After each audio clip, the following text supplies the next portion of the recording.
And I remember a day when we first arrived here, I think it was late August, started the day reading the newspaper, and in the newspaper was an article about an awardee. Anita Gorman was one of the awardees, and long history of the things that she had done in the community. Then we went out and ran at Smithville Lake on a trail that was named the Anita Gorman Trail. And I think later the same day I drove past a fountain and noticed the sign, Anita Gorman Fountain.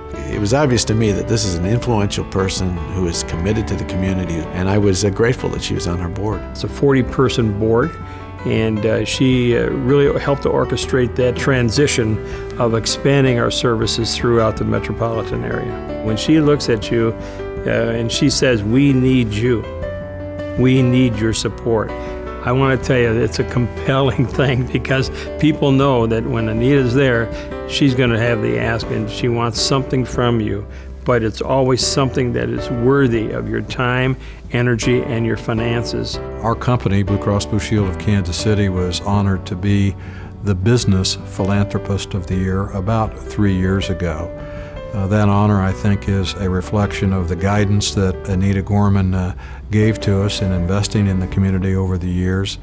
Williams Jewell, Starlight Theater, and Liberty Memorial are representative of the kind of scale and success Anita has undertaken. She headed up the celebration when we opened up now the nation's official World War I museum. Anita saw the importance and saw the need to have an urban conservation education center.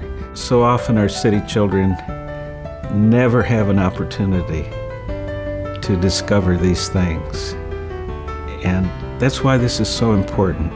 While she was serving as commissioner, she proposed this idea, and the Conservation Commission allotted $4.5 million to get it started. Her thought was, it's not enough. So she took it upon herself to raise an additional $4 million.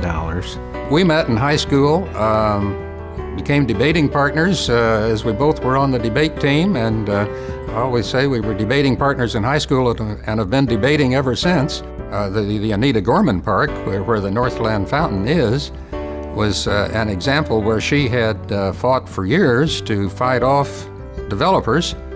Then that carries on over then when Richard Berkeley was elected mayor. He appointed Anita to the park board. That fountain then was built and turned on for the first time on June 21st, 25 years ago. So it was not only a great location for a fountain, it also added 8 acres of green space in the Northland. We had nothing like that north of the river. And there were those who felt that when we have people who need things, should we spend $200,000 to build a fountain? But I got some real confirmation of that in an extraordinary way. The Salvation Army always treats its bell ringers after the season with a luncheon. And there was a lady there, and I sat down by her to eat, and she said, "Aren't you Mrs. Gorman, that fountain lady?" And I thought, oh boy. And I said, "Yes, ma'am." And she said, "Thank you for that. Makes me feel better every time I go by it." And I realized then she liked that fountain as well as I did.